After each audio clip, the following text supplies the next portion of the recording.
आवाज आती है। फरीद, फरीद। फरीद आवाज सुनकर थोड़ा डर जाता है और वो इधर उधर देखने लगता है। कौन है? कौन है? फरीद को कोई दिखाई नहीं देता। वो फिर से चलने लगता है। तभी अचानक से उसे एक जोर का झटका लगता है तो वो मुंह के बल गिर जाता है। या अल्लाह, ये क्या मुसीबत है। पहले गाड़ी का टायर पंचर हो गया और अब मेरी ये हालत। आज तो पक्का मुझे इमरान मार ही डालेगा। नहीं फरीद, तुझे कैसे भी करके इमरान की शादी में टाइम से पहुंचना ही होगा। फरीद जैसे ही खड़ा होता है तो देखता है कि तभी उसे एक कटा हुआ सिर पड़ा हुआ मिला है। वो देखता है और ये देखकर घबरा भी जाता है। या अल्लाह, कटा हुआ सर।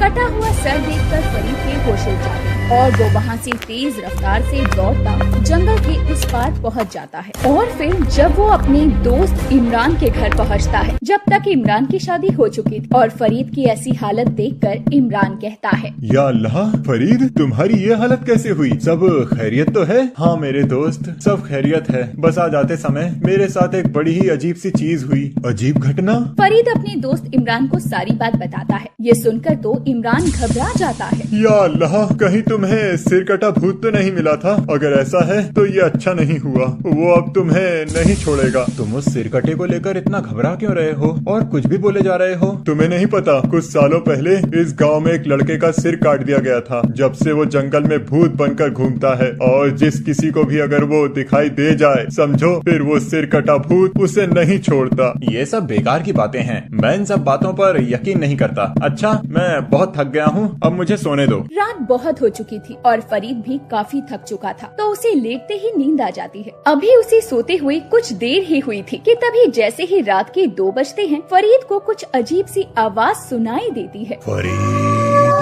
फरीद। आवाज सुनकर फरीद की आंख खुल जाती है। ये तो वही आवाज है जो मैंने जंगल में आते वक्त सुनी थी, पर ये कैसे हो सकता है? कहीं ये मेरा वहम तो नहीं? फरीद, फरीद।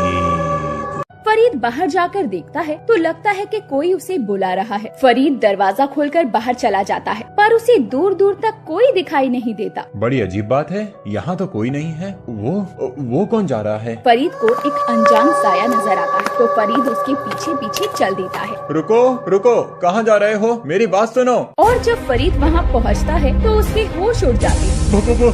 भूत, बचाओ बचाओ। चिल्लाओ और चिल्लाओ, पर तुम नहीं बचोगे। फिर वो सरकटा भूत फरीद के बालों को कसकर पकड़ लेता है और घसीटते हुए ले जाने लगता है। तो तुम कौन हो और तुम मेरे साथ ऐसा क्यों कर रहे हो? मुझे छोड़ दो, जाने दो मुझे। जाने दो? इतनी मुश्किल से तू मिला है और तू कहता है कि मैं तुझे जाने दूं? सरकटा भूत फरीद को घसीटता हुआ दूर जंगल में ले जाता है। उधर जब इमरान फरीद के कमरे में किसी काम से जाता है तो देखता है कि फरीद वहाँ नहीं था। या अल्लाह, ये फरीद कहाँ चला गया? कहीं वो सिर कटा भूत तो नहीं?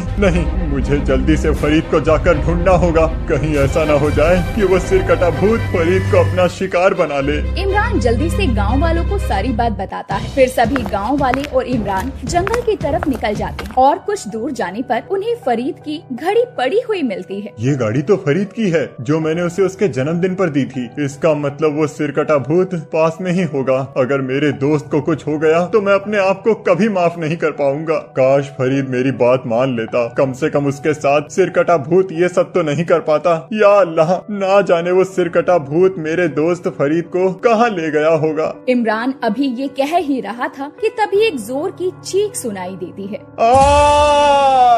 ये चीखने की आवाज तो मेरे दोस्त फरीद की है। या अल्लाह, कहीं सिर कटे भूत ने फरीद के साथ कुछ कर तो नहीं दिया होगा?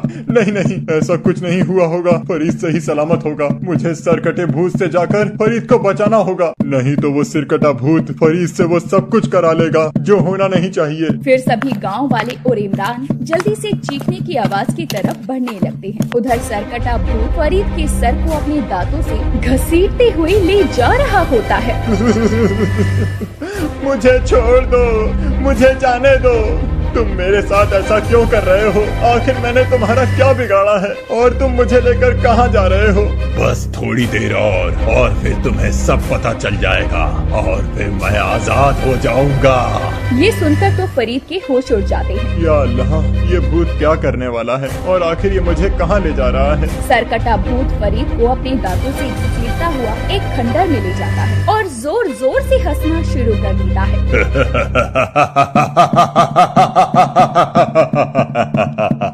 तुम हंस क्यों रहे हो? मैंने तुम्हारा क्या बिगाड़ा है? आखिर तुम मुझे क्यों मारना चाहते हो? हर कोई यही बोलता है कि मैंने तुम्हारा क्या बिगाड़ा है। अरे तुम सब लोगों ने मेरी जिंदगी ही उजाड़ दी और कहते हो कि क्या बिगाड़ा है। इस गांव में कोई भी लड़का नहीं बचेगा, मैं मार डालूंगा सबको। ये कहते हुए वो भूत अचानक भयानक हंसी हंसने लगता है। उसे इस तरह हंसते हुए देखकर फरीद का बुरा हाल हो रहा था। अब तो उसके पास सिवाय अल्लाह को याद करने के कुछ नहीं था। या अल्लाह, मेरी मदद कर, मुझे सिर कटे भूत से बचा ले। मैं मरना नहीं चाहता। काश मैंने अपने दोस्त की बात मान ली होती तो ये दिन देखना ना पड़ता। बेचारा फरीद रो रो कर अब अपना बुरा हाल कर लेता है। तभी वो फरीद की तरफ इशारा करके कहता है, अब मैं और आगे नहीं जा सकता। वहाँ उस खंडहर में मेरा धड़ है, मेरे सिर को मेरे धड़ से जोड़ दो। ये सुनकर फरीद बुरी तरह घबरा जाता है। धड़?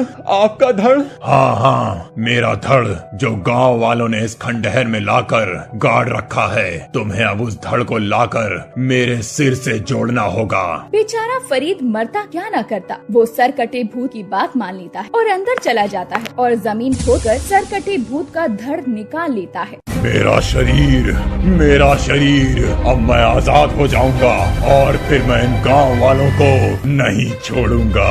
तभी इतने में ही इमरान भी गांव वालों को लेकर वहां पहुंच जाता है। सभी गांव वाले सरकटे भूत का धड़ देखकर घबरा जाते हैं। फरीद, सिर कटे भूत का सिर उस धड़ से जोड़ने की बिल्कुल भी गलती नहीं करना, नहीं तो भूत जिंदा हो जाएगा और सबको मार डालेगा। ए गांव वालों, चले जाओ यहाँ से, नहीं तो आज तुम में से कोई नहीं बचेगा। ए लड़के, जल्दी कर और मेरे सिर को मेरे धड़ से जोड़ दे। बेचारा फरीद सरकटे भूत का सर लेकर उस धड़ से जाकर जोड़ देता है। तभी तेज हवाएं चलने लगती है और इतने में ही